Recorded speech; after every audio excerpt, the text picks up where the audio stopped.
Hi, my name is Nicola Jennings. I'm director of Colnaghi Foundation. Welcome to Colnaghi Foundation Lates, talks with interesting people about new art exhibitions, publications and events in the UK and around the world. Hi, my name is Nicola Jennings. I'm director of Colnaghi Foundation, and today it is my pleasure to welcome Till-Holger Borchert, director of the Bruges Museums, 14 extraordinary museums in the city of Bruges in Flanders, and one of the leading experts on early Netherlandish art. Till is also one of the few people who can speak confidently about the fascinating but still poorly understood relationship between the art of Northern Europe and the Mediterranean during the late medieval and Renaissance periods.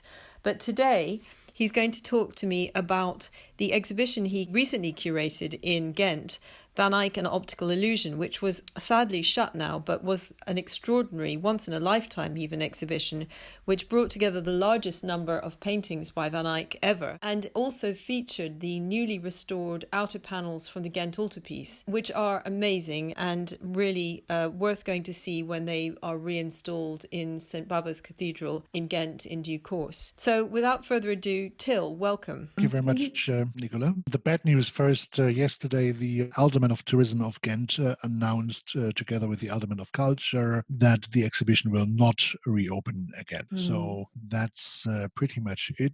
I think they will plan to contact the lenders now and to make a sustainable plan of creating and shipping the works back to their original destination, where they are undoubtedly eagerly awaited.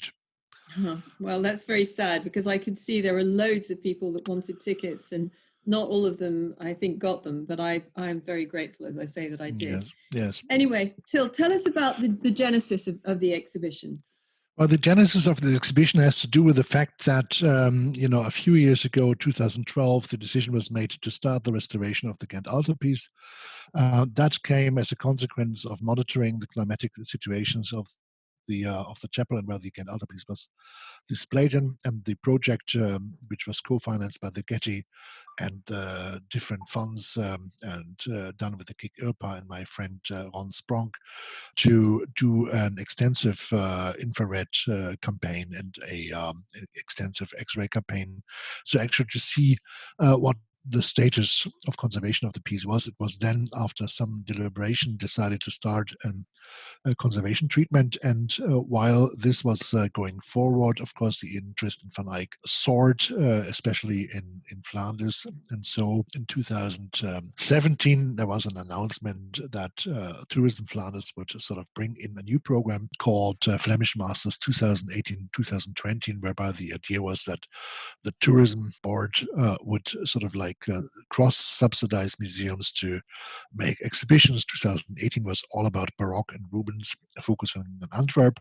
2019 was the Bruegel year with the exhibition in Vienna, which they sponsored as well, and tried to do exhibitions in Brussels. And then sort of like as the grand finale, there was the idea to do a Van Eyck exhibition in 2020 at the Museum of Fine Arts in Ghent, where since the beginning of the restoration, the restoration studio was actually hosted. So, of course, you can imagine that it was, something where people thought, well, will it be possible? Will it be, sustainable? And the museum contacted a few colleagues, my friend Professor Maximilian Martens from the University of Ghent, myself, and Professor Jan Dumoulin, historian, also from the University of Ghent, to form a committee together with the people in the museum and try to actually work out a concept which then became Jan Van Eyck and Van Eyck and Optical Revolution, because we of course don't know what Hubert and Jan Van Eyck are. Well, perhaps we'll talk about that in a minute. But the exhibition concentrates, doesn't it, on the exterior panels of the altarpiece? That is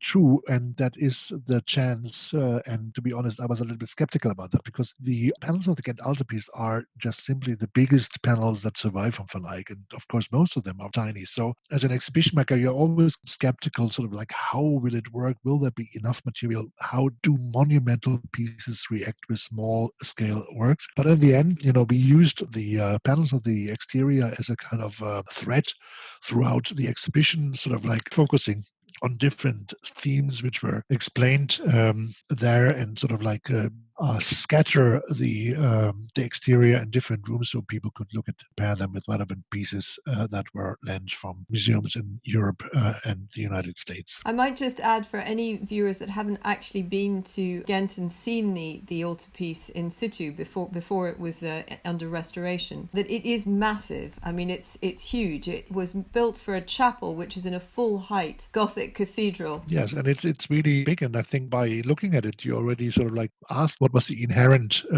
competition that this pieces was directed at. You know, this is one of the great questions that we ask ourselves. And of course, you know, this has been very difficult to see the upper registers, if not even the lower registers, from up close. So for everyone who wasn't involved in the restoration itself, it was this exhibition provided a unique opportunity to actually look at the things up close. And you do see details. You know, it's a different thing if you look at macro photographs and to compare it to the real thing. You know, for example, I never realized myself until I saw it in the exhibition that the lilies that Gabriel carries, you know, you see actually that the green inside is hollow. You know, it's kind of a even these details, you know, which you wouldn't see in a normal point of view, you would not be able to see it. You realize them because they're sort of presented in a different context. So very exciting. Yes, absolutely. Well, let's have a look at the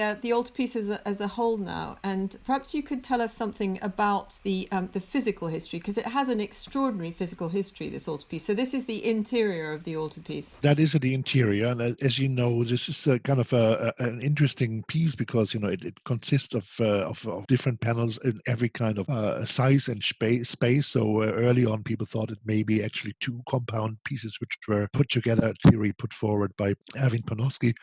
Now, this painting was installed either in part or in total in 1432 at the chapel of the Veit family at the church of St. John, today the Cathedral of Sint-Bavo in Ghent. It was then sort of essentially demantled in order to prevent it to be fall prey to the iconoclasts during the iconoclastic riots that went through the Netherlands in 1566. It was reassembled afterwards and was again disassembled. It was taken out.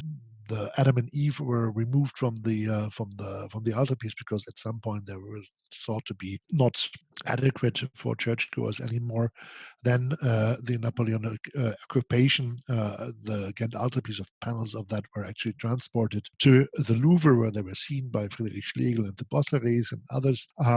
The panels were restituted in 1815 after the Battle of Waterloo, at which point the wings were actually sold to a dealer, Carl van Nieuwenhove, who sold the panels then to Edward Solly, British timber merchant who worked actually in Berlin, and with whose collection this panel came into the possession of the Prussian kings. They entered, as the possession of the Prussian kings, they entered the museum, the new Altes Museum, where Gustav Wagen, the first biographer, the first art historian who wrote his dissertation on Van Eyck, actually was a director. At that point, the painting was cleaned, and the original, or the so-called famous quatrain, which we will discuss later on, was rediscovered. And it took some time until the late 19th century, when Willem van Bode was director of the Gemäldegalerie, when the decision was made to actually thaw the panels, which had a reverse were painted on the reverse, to saw them in two, and so you could see the front and the back at the same time, because he thought it was not adequate for museums visitors to actually go around and to look at the things at different moments. Then during the negotiations of the Great War in 1918, the panels were restituted to the Kingdom of Belgium as part of the reparation. They were given to the Belgian state and to the church, and that's not entirely clear, but anyway, they ended up in Ghent, in the Sint-Baafskathedraal, where the panel of the judges was stolen in 1934, and that panel has not resurfaced yet, and like the monster of Loch Ness, every couple of of year, there is another theory about where this panel could possibly be, and then the police comes and starts digging in holes in the ground, and so far it hasn't surfaced, unfortunately. Then, of course, the Second World War, the pieces were transported to the French Republic. They were actually hit in the Pyrenees, in the Pau, where they were found by the Germans, transported as part for the Führermuseum in Linz, ended up in Alt-Aussee in the salt mines, where the monuments men were able to trace them back. You remember George Clooney, the monuments men. Yes, of And course.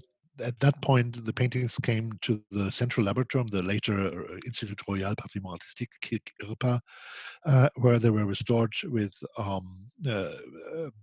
Albert Philippot, and René Thyssens were the restorers, and of course Koremans instigated this entire scientific research on the structures of the paint, etc., etc., etc., which became this book called A New Mystique au Laboratoire, published in the 1950s. At which point the entire altarpiece was actually exhibited, minus one panel, the lost painting of the judges, in the Royal Palace in Brussels, before it was triumphantly returned to the Cathedral of Ghent. Then in the 1980s, American Express sponsored a new display case in the Church of Sint-Baafs. They used another chapel in the tower, one of the Villa family, also known patrons of Flemish arts, originated from Lombardy and Piemonte. There it was displayed under suboptimal circumstances. Until in 2012, we started this research about the possibility to restore this painting. So it's an absolutely extraordinary story. I mean, I think it's got to be one of the best stories in in the history of art, in terms of coming apart, putting back together, being looted, etc., etc. And what are the main findings of the current restoration? That I believe they discovered a lot of overpaint that nobody had realised, that the extent to which it had been overpainted. Let me just point out that, of course, if you look at the history of the Ghent Altarpiece, you ask yourself what could possibly the situation is. At some point, there was a fire in the church as well, allegedly, and damaged parts of the altarpiece. I mean, you could ask yourself, and I did that, I think, back then, sort of like what precisely is Van Eyck and what isn't, especially if you can't get close to it. The restoration was done in 3 phases. I think this is important too. We started with the exterior. The second phase was finished, was devoted to the lower tier with the Adoration of the Lamb. And the last phase still has to commence, which is the upper pier with the Thesis and God Father, or Christ and the angels, Adam and Eve. That still has to be done. And yes, what happened is that during the restoration process, little by little, I think we had this idea that the results weren't quite as spectacular as we expected. And so, with restoration, you always have this idea, how far do we go? How much money is there? How far can we go? What is something which needs to be done? There is a huge group of restorers from all over the world, sort of like advising on this project. And so, little by little, I think it dawned on the members of that committee that it's worthwhile going further. So windows were made, and it became clear that it was rather interesting. Finds below that, and the technical advantages of 3D microscopy and macro fluorescence allowed us to determine, in a way that wasn't possible a couple of decades before, to have a better understanding what of the original paint layers were still available below overpainted areas. And so the decision was made to remove the overpainting as a decision which, of course, was not taken lightheartedly. You always have the idea that restoration processes have to be reversible. However, in this case, of course, everything was documented, and we all thought that, given that we would be rediscovering Jan Van Eyck below the overpaint, that it would be worthwhile to take these rather drastic measurements. And the results were, astonishing. Little did we know, and I think this is a lesson in humbleness. Little did we know, thought, or really believe that what we would see, or all the differences between, say, the figures of the Annunciation or the donors, that they would be not so much a question of differences in style within the Van Eyck evolution, but something which had been entirely obscured by Overpaint. And actually it works almost in a very different way. And if you compare that with for example, the Madonna of Van der Panne in Bruges, we could have seen that if we would have been actually open to trust our eyes more than what we thought we knew. We could have seen that, and I think my friend Cyril Stroh was making that remark at one point, that we could have seen that. Yes, we could have. We did. Gosh, and I mean, as I understand it from the catalogue, some of the issues that they think caused the overpainting was a sort of desire to slightly downplay the sensuous potency of Van Eyck's naturalism, because, as we'll discuss in a minute, Van Eyck was a really revolutionary artist in his handling of paint, his observation of nature. And so that was fascinating to me, that this was a conscious decision that was taken in the middle of the 16th century, right? Well, I mean, I'm not sure if you can go as far as to say that. I mean, I think at that point, restorations were not, were not precise operations. They just put they asked a person to restore it, which meant either that they took a big brush and repainted everything, and and that's Right. actually the great thing, because today's they're just, in order to cover tiny bits, they actually repainted the entire painting. And so if you remove that, you actually have much of the things that would have otherwise probably be lost. So that's very much in something that you would expect to happen.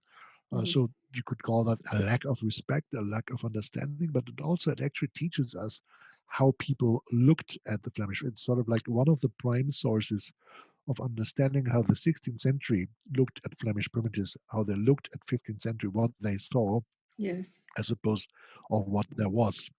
And you have that with later copies as well. They all kind of have a different attitude towards. It's almost like increasing the amount of. It's almost like inversing it, actually, the amount of contrast in a very different way. I think, it's kind of an obscure thing, which is, I think, more than just downplaying the realism. That may have to do with that or may not. It's also, part of misunderstandings, of course. As you know, happens often, that things which are not understood very well are mistaken, and then are overpainted and disappear, and an ox becomes a stone, and go on. Yes.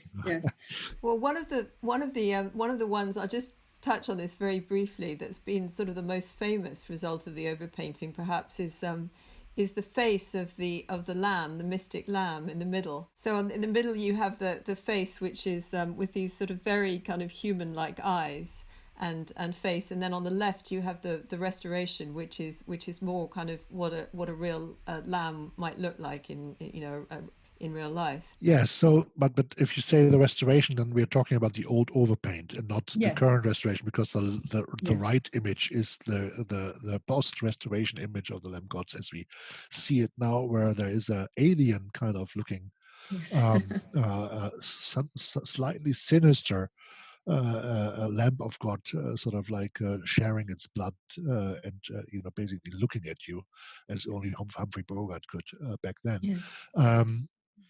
It's sort of like it got the idea, but again, this was a very damaged piece, and it's been probably restored or overpainted more than once.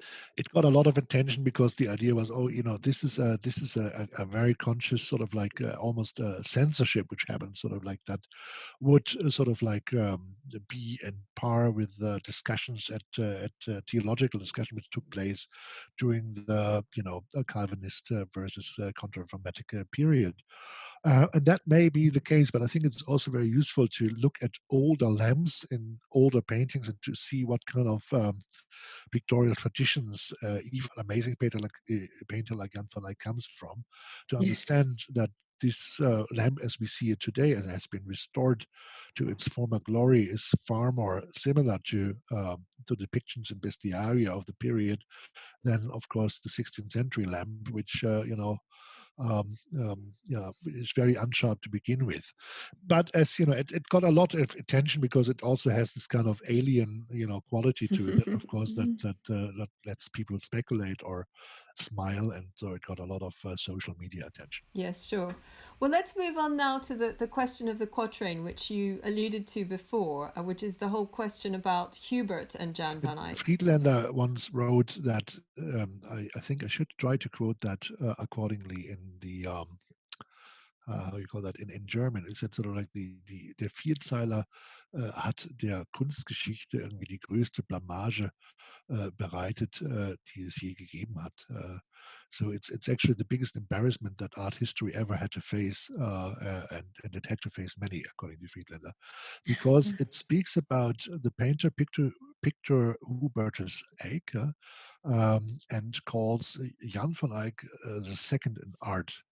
And so, there was always the idea, okay, it's the commission of the Ghent Altarpiece is given to Hubert. Hubert dies in 1426, 6 years before the altarpiece is actually dated.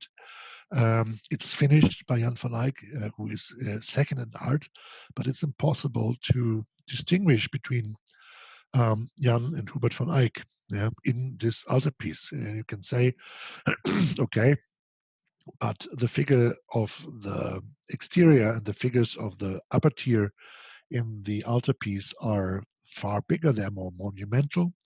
But then you can also say, but that's a different type of modus than the one applied to depict the adoration of the lamp, with a lot of figures, a very small scale, etc., etc.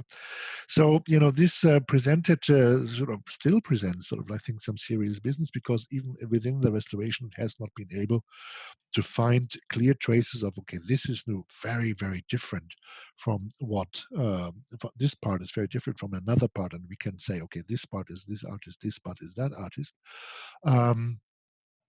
Also, because we don't really have any references to Hubert van Eyck other than the Ghent Altarpiece. So it becomes like a little bit of a mission impossible. But when did that ever stop art historians to speculate about what is going on there? And it is a challenge. Friedlander said it's like liquid mercury. Whatever you do, you try to divide it, it always comes back together, and it's sort of like almost inseparable.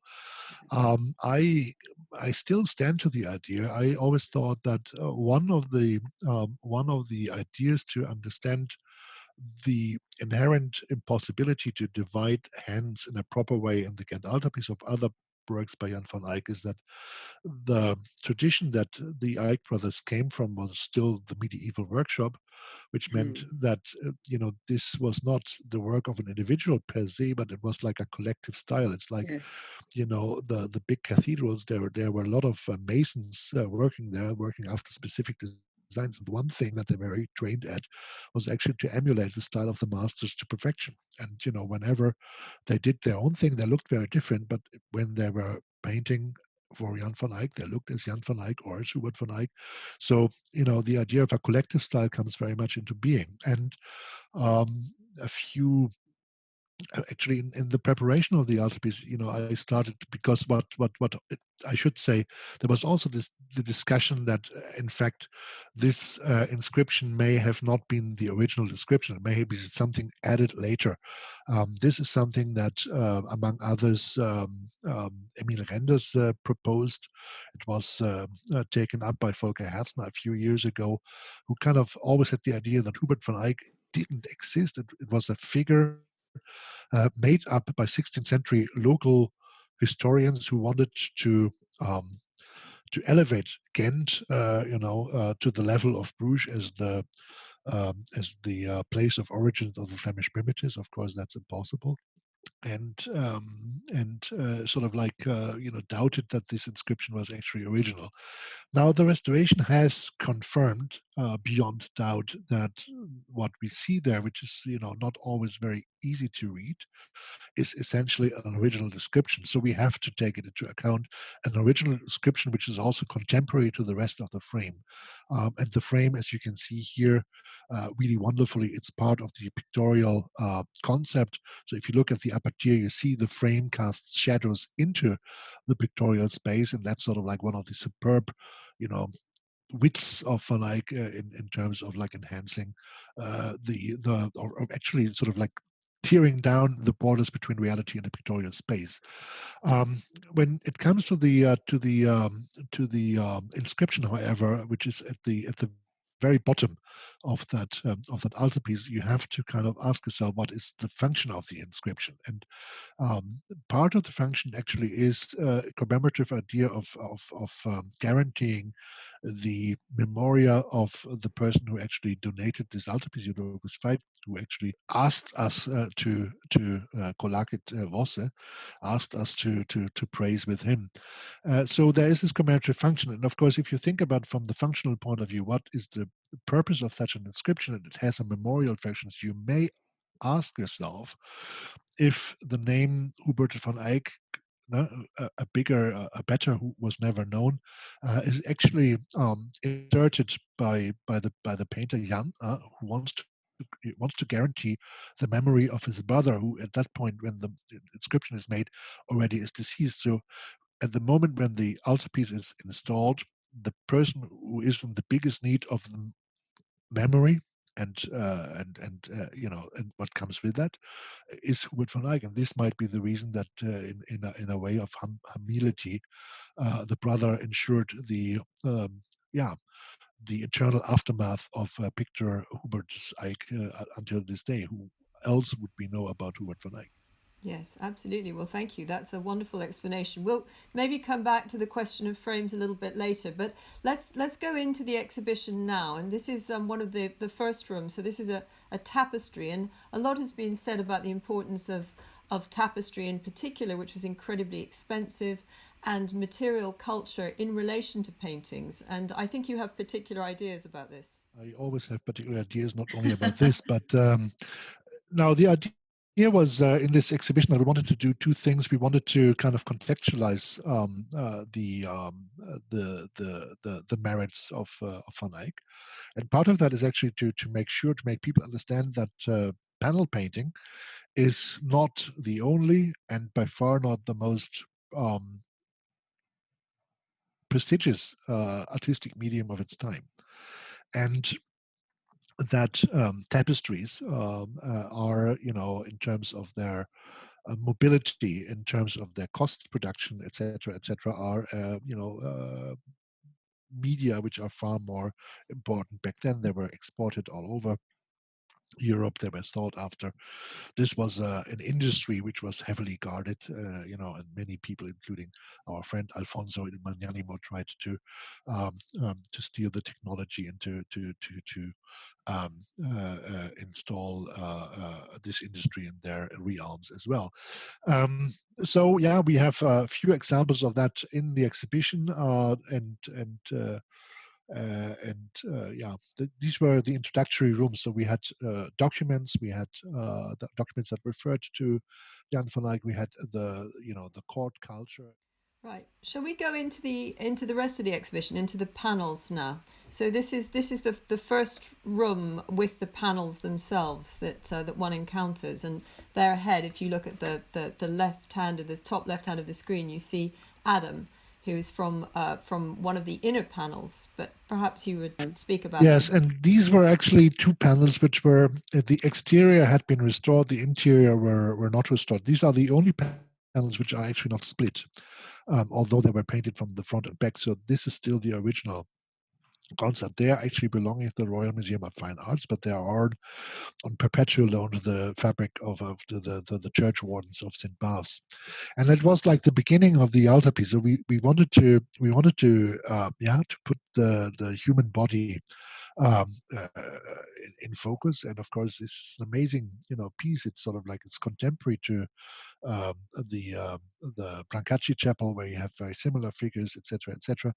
And you can finally look at the toenails of Adam. You can see the body hair, which is depicted. You can see the evil forbidden fruit that Eve is holding in her hands. It's an amazing thing. It's the first time that we actually find this kind of almost life-size depictions of nude in the medium of panel painting.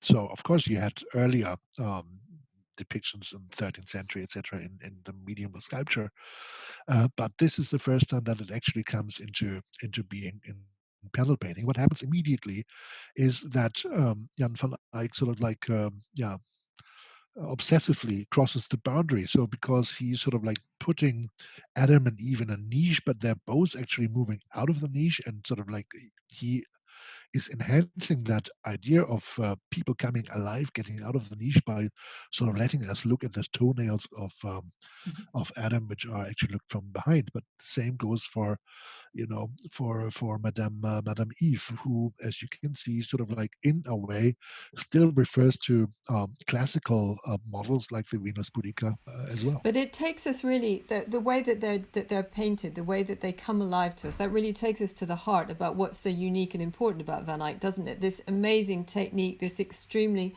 precise observational skills, and his use of his knowledge, his understanding of light, and his ability to recreate it using paint. Yeah. Of course, that is where it becomes it becomes magic almost. It's this moment that somebody understands better than anybody before what kind of abilities, what kind of possibilities the use of drying materials and oil painting, offer.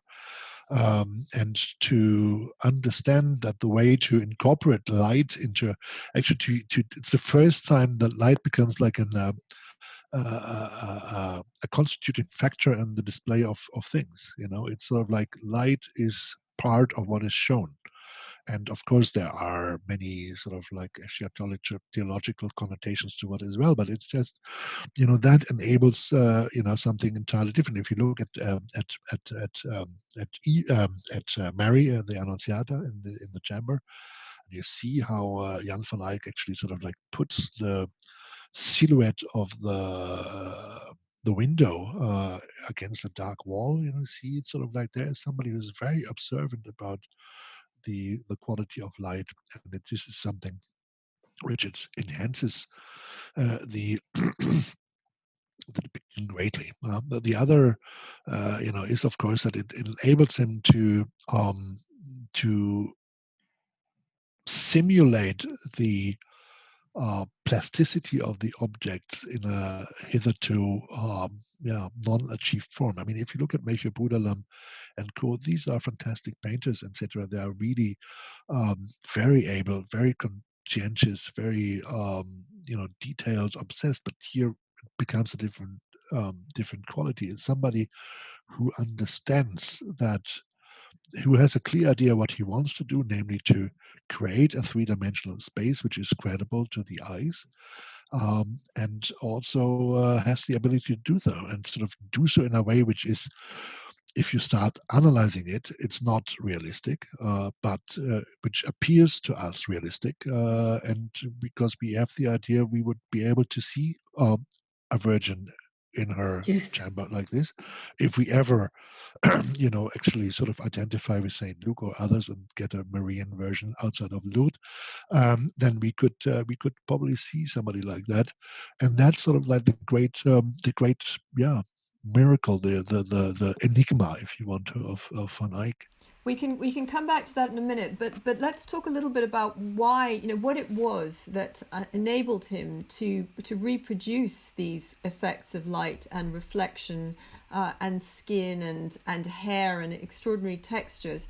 And here we see, for example, the veins in the marble that you can see, and the reflection on these pearls. I mean, what was it about his technique that really brought about this kind of revolution in his manner of painting? Well, the technique is there, and it enables him to to translate his vision into the medium paint. As I said, I think the quality of oil painting, the conscious use of drying materials to play with the drying process enhanced the possibility. But I think it's a little bit that thing with the Hockney thesis a few years ago, where there's the use of optical devices that enables the artist to do what he's doing. And the answer to that, this may be the case, but it's sort of secondary to the fact that you have to have a very clear idea of what you want to do in order to apply the technical means to the ends that you want to use it. And I think this is the main issue of Van Eyck. It's easy to understand. It's almost tempting. I think it's tempting to understand to reduce Jan Van Eyck's singular vision to a technical ability. But that's sort of like reducing the great miracle to something which we are trying to understand something which is very, very difficult to understand. I feel comfortable and both uncomfortable about that. And also if you look at it, it's not. If you go back and you just look at the way the jewels are constructed, you just showed. Yes. Then you see this is probably not how it looks, but there's a very clear idea on how the others how it should look and what effect he wants to create, and and he does it in an extremely sketchy, nonchalant, routined way, which where every stroke isn't perfect, but the entire image that is created that is sort of like answering to our expectations of realism. Yes. And actually determines what we think is realistic up to this day. I was reading a very interesting essay in the catalogue about his understanding of optics and, the theories now about, what we know from contemporary documents, from hints in contemporary documents about what he understood about geometry, about optics. And he was clearly a very learned man, as you say. So he developed a technique, I guess, which suited his interests and which allowed him to do what he wanted to do. It's possible, yeah. You might also look at it from a different perspective. Is that okay? You're there, you're a painter, you're a person like Jan Van Eyck, and you say, well, I have a singular interest in this and this and this and this, and then you meet the librarian of Philip the Good. He says, oh, I have a book here. This might be interesting. I think somewhere there's a book on optics. You should read, the natural history of Pliny. I think he's dealing with that. Yes. I think we have to also take into account that that this information may have been brought to him and he sought it actively to understand things. It may very well be that he kind of got inspired by what he read. And I think this is an argument that has been made, I think for the first time and most convincingly by Rudolf Preimelsberger when he was talking about the Thyssen-Bonamissa diptych, where he says, okay, the reduction of color is something that you could have learned. Yeah, I'm sorry. This one. Almost there. Is actually something that he learned from a description in Pliny. That may be the case or maybe not the case, but it's certainly there and it's certainly comparable. If then you look at Fazio and Fazio says, oh, he read Pliny, then the credibility of Fazio, we have, and I think Beck's Handel taught us that we have to take these kind of eulogisms always with a little bit of salt, because they're sort of like they're part of a rhetorical structure in which praise was voiced. Yeah. Well, one thing I just want to point listeners to, we don't really have time to do it today, but there is this extraordinary website. I'll just click onto it very briefly here, which is called Closer to Van Eyck. And it allows you to go into these amazing macro photographs. So if you click on one of these, you can just keep clicking and it will take you into larger and larger, sort of closer and closer images of particular bits of the paint surface, and it is just extraordinary. There are three websites.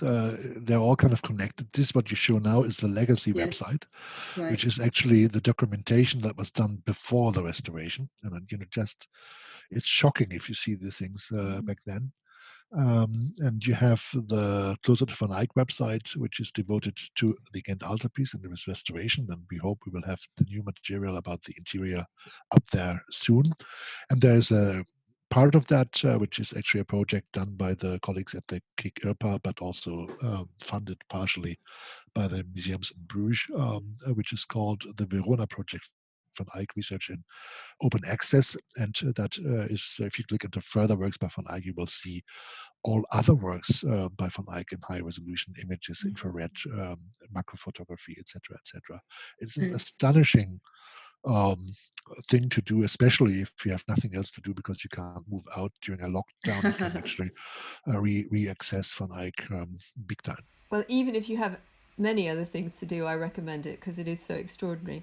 Anyway, let's look at his the illuminations that you have in the exhibition, because they are the really extraordinary. I mean, you can't see many of them obviously because of conservation issues, but they're key, aren't they, to understanding Van Eyck? Yeah, they are. They are not in a way. Yes. Let me put it that way. It would have been great, the Turin Milan hours of the manuscript that is coming from Palazzo Madama in Turin. It's a piece that was actually was restored a few years ago. It was facsimile. There was a great facsimile with Anne van Buren and blah blah blah. It was then rebound, lent to the exhibition, the Road of Van Eyck, a few years ago. The Boymans came back damaged, and I think there was a slight hope that the museum might actually decide not to treat this book as a book anymore, but to leave the leaves apart, and that we would be able to show more of those, because the Turin Milan hours are, a key to understand Van Eyck. I should say not everyone believes this is Van Eyck, but it's whatever it is, it's extraordinary. And if it's Van Eyck, absolutely stunning. It has the same type of obsessive realism. Of course, the figures are, we are talking about a very tiny space, but the spatial construction of the miniature of the birth of the Saint John the Baptist is just amazing. It's like if Van Eyck takes into account the way a manuscript is looked at, and he's sort of like taking the mediality of such a book into account in constructing his space. If you look then at the Lucca Madonna in Frankfurt, you look at the Van der Pala Madonna in Bruges, you look at the Madonna and the Madonna in the church in Berlin, you always have the idea, okay, the figures are far too large for the surrounding space, but here it's sort of like it's all in kind of more or less all kind of in proportion. And I can assure you, if you go to the website Closer to Van Eyck and you zoom in things like the little tin can there, you'll be amazed how incredibly the reflections are actually depicted. There is no way this is not by Van Eyck.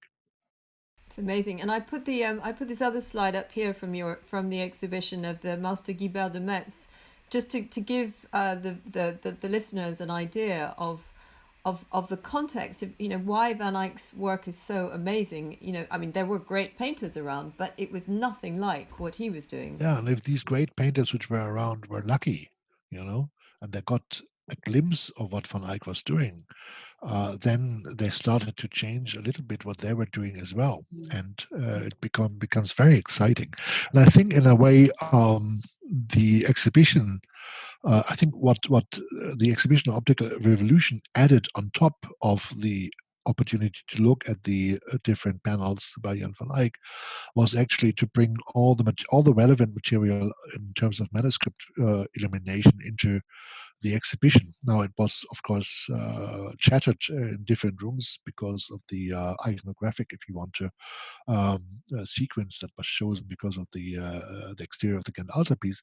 But all the material that you need to see in order to discuss the problem was there. And we have two wonderful contributions, one by Dominic van Weinsberger and one by Lieve de Kiesel, who deal with that matter in extenso. Yeah, really really amazing material, especially sort of like, there's always been this discussion about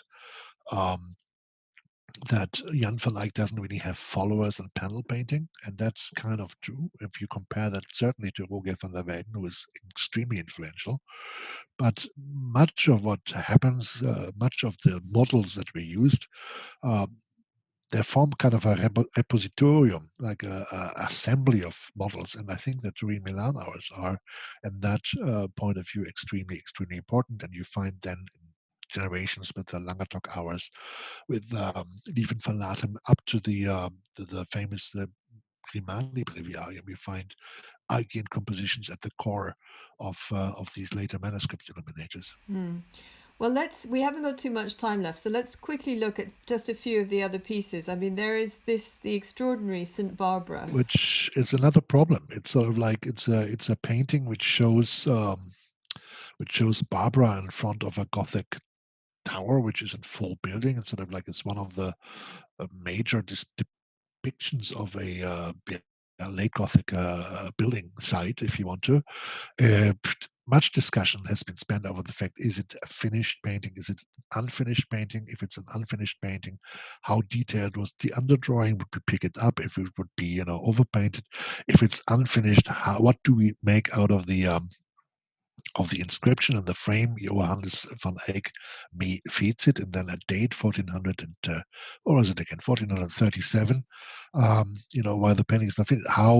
What does it tell us about the meaning of the inscriptions? And I think if we're really honest, we don't know.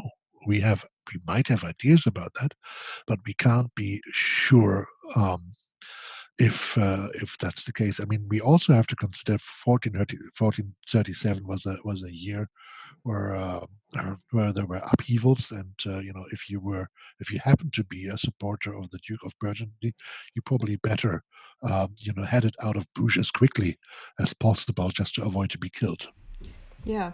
Well, we'll just quickly skip through a few of the other slides here. I mean, this one I think in particular is very interesting because it brings this whole the notion that Panofsky spoke about disguised symbolism into sharp relief, doesn't it? Yes, and disguised symbolism has, of course, dominated the discussion the last decades after the publication of this Magnus Opum, incredibly learned book, greatly, especially in the English-speaking world. And there is actually nothing wrong with that, other than the term disguised and symbolism. What wouldn't be symbolic in religious painting? Everything is symbolic. The Virgin is symbolic. The Christ is symbolic. They all stand for specific, specific moments in the, eternal plan of salvation that is offered with the New Testament. And if you look at the Annunciation, which is, of course, one of the masterpieces that is in the National Gallery of Art in Washington, beautifully restored by David Bull, is that the allusions that you find in these paintings are actually, they are probably not so much disguised as very much obvious, in that sense that the three windows behind the head of the Virgin Mary are clearly sort of like referring to her at a moment when the dove of the Holy Ghost is sort of entering through her ear, which is also depicted. She's not only listening to the message of Gabriel, she's also receiving the Holy Ghost, and essentially sort of like depicts the moment when the Trinity, which is symbolized by the three windows, becomes reality. So it's something that people could, by looking at these things very carefully, and they had all the time to do that because they had a different visual culture, could read, and they could, of course, see upstairs in the upper part of the building. You saw the depiction of Moses and the daughter of Pharaoh, where the infant Moses is taken up by the daughter of Pharaoh, and you see the handing over of the commandments. You see the figure of God the Father. On a globe, all these things are there. They're not disguised. They are sort of like in very much in accordance to prototype thinking, and evoking pictures that were known in block books and other things, and were available at the time. So it's not so much that; it's more the fact that what I will have a lot of words to use. I need time to describe what I see, whereas I see it instantly. I think this is sort of the difference. So there's always an inherent difficulty in describing what we see, whereas Jan Van Eyck offers us a simultaneous view of endless possibilities of connecting details to each other, which are all meaningful. Yes. Well, that's a wonderful place to end. But just before we end, I just want to commend you on the extraordinary portraits room, because that was, I think you got 7 out of 9 portraits. I can't remember what the exact figures are, but you made an extraordinary collection of his portraits. It's always like if you make an achievement, it makes you greedy. Yes, well, but seeing them all together was truly extraordinary, and and I really loved that. So for me, that was almost the high point, just having them all together. But Till, thank you so much. That was a wonderful talk. I think people will find it really, really fascinating. And I encourage them to buy the catalogue, because catalogue is wonderful, and at least even if you can't see the exhibition, you can read the catalogue. And just you can do a good thing for a ambitious publisher who otherwise might get bankrupt. Yes, good. Well, thank you so much, Till. My pleasure, and I'll thank you very much. Bye-bye. Okay, bye.